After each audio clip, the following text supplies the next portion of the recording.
La parte más importante del servicio diario era la que se realizaba en favor de los individuos.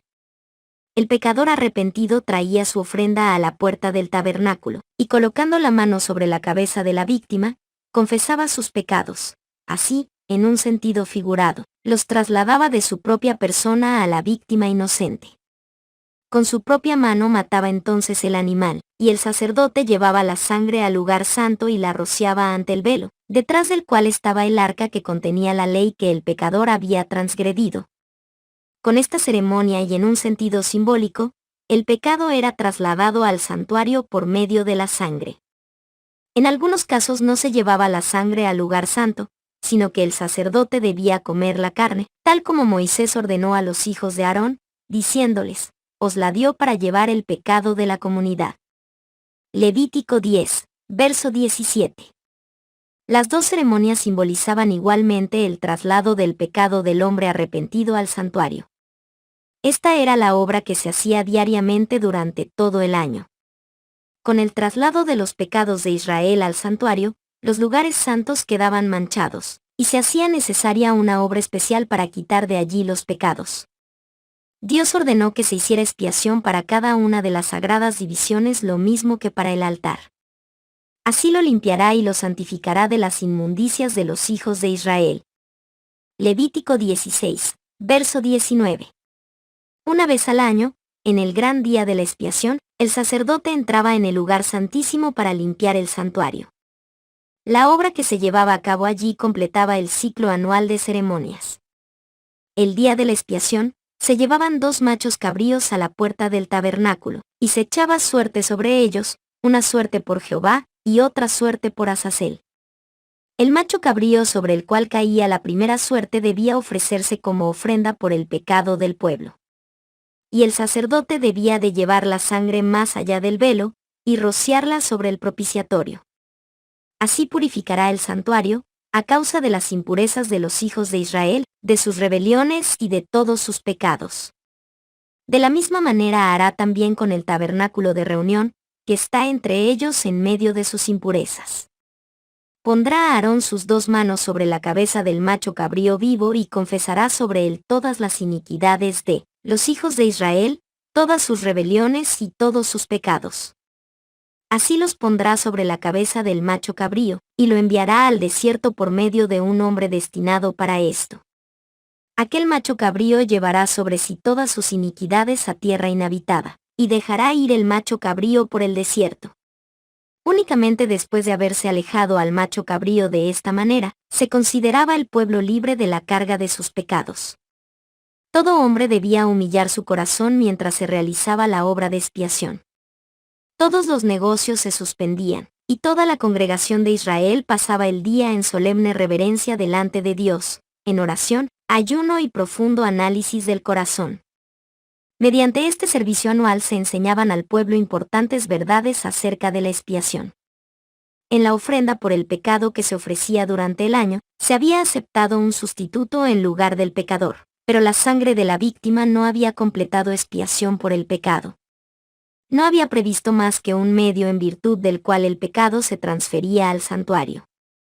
Al ofrecerse la sangre, el pecador reconocía la autoridad de la ley, confesaba la culpa de su transgresión y expresaba su fe en aquel que había de quitar los pecados del mundo, pero no quedaba completamente exonerado de la condenación de la ley.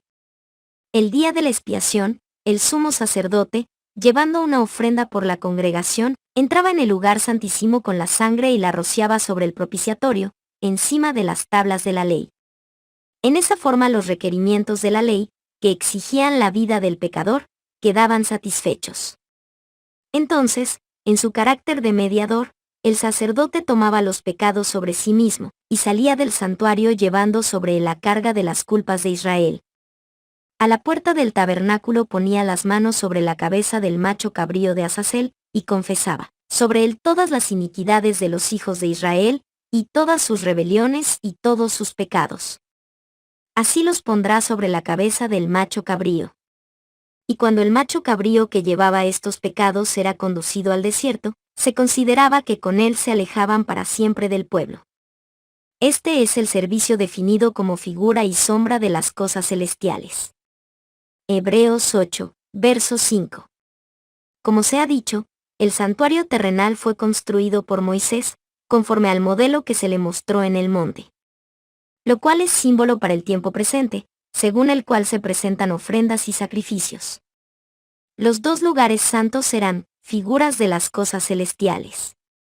Cristo, nuestro gran sumo sacerdote, es el ministro del santuario, y de aquel verdadero tabernáculo que levantó el Señor, y no hombre.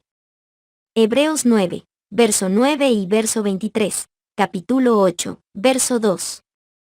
Cuando en visión se le mostró al apóstol Juan el templo de Dios que está en el cielo, vio allí 7 lámparas de fuego que delante del trono ardían.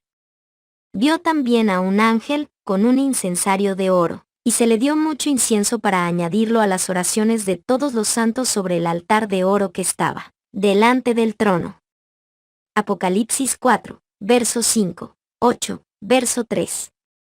Se le permitió al profeta contemplar el lugar santo del santuario celestial, y vio allí 7 lámparas de fuego, y el altar de oro, representados por el candelero de oro y el altar del incienso o perfume en el santuario terrenal.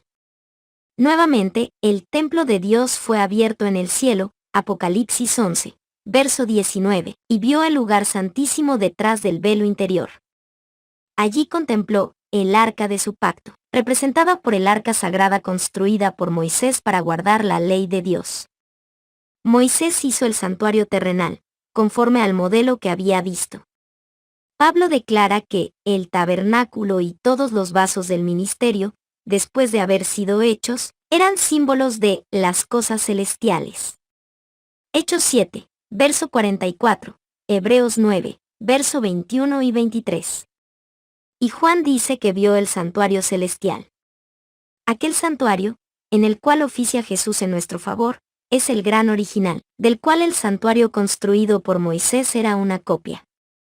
Ningún edificio terrenal podría representar la grandeza y la gloria del templo celestial, la morada del Rey de Reyes donde miles de miles le sirven y millones de millones están delante de él. Daniel 7, verso 10, de aquel templo lleno de la gloria del trono eterno, donde los serafines, sus guardianes resplandecientes, se cubren el rostro en su adoración. Sin embargo, las importantes verdades acerca del santuario celestial y de la gran obra que allí se efectúa en favor de la redención del hombre debían enseñarse mediante el santuario terrenal y sus servicios. Después de su ascensión, nuestro Salvador iba a dar comienzo a su obra como nuestro sumo sacerdote. El apóstol Pablo dice, no entró Cristo en el santuario hecho por los hombres, figura del verdadero, sino en el cielo mismo, para presentarse ahora por nosotros ante Dios. Hebreos 9, verso 24. Como el ministerio de Cristo iba a consistir en 2 grandes divisiones, ocupando cada una un periodo de tiempo y teniendo un sitio distinto en el santuario celestial, asimismo el culto simbólico consistía en el servicio diario y el anual, y a cada uno de ellos se dedicaba una sección del tabernáculo. Como Cristo, después de su ascensión, compareció ante la presencia de Dios para ofrecer su sangre en beneficio de los creyentes arrepentidos, así el sacerdote rociaba en el servicio diario la sangre del sacrificio en el lugar santo en favor de los pecadores. Aunque la sangre de Cristo habría de librar al pecador arrepentido de la condenación de la ley, no anulaba el pecado. Este queda registrado en el santuario hasta la expiación final, así en el símbolo. La sangre de la víctima quitaba el pecado del arrepentido, pero quedaba en el santuario hasta el día de la expiación.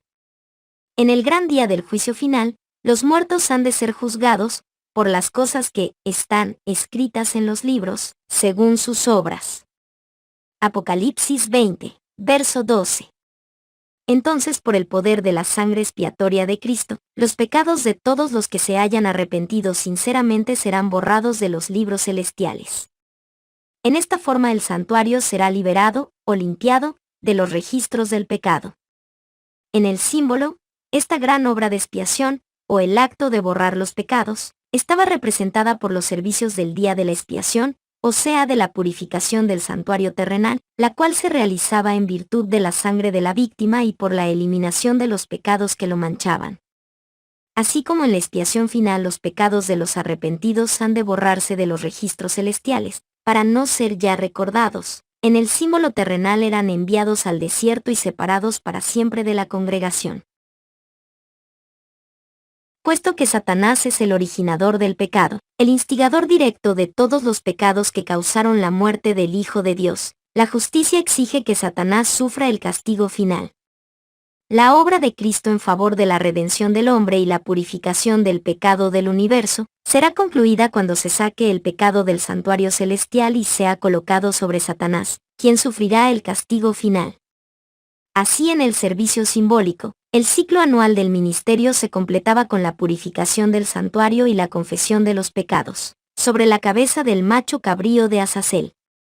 De este modo, en el servicio del tabernáculo, y en el del templo que posteriormente ocupó su lugar, se enseñaban diariamente al pueblo las grandes verdades relativas a la muerte y al ministerio de Cristo, y una vez al año sus pensamientos eran llevados hacia los acontecimientos finales de la gran controversia entre Cristo y Satanás, y hacia la purificación final del universo, que lo limpiará del pecado y de los pecadores.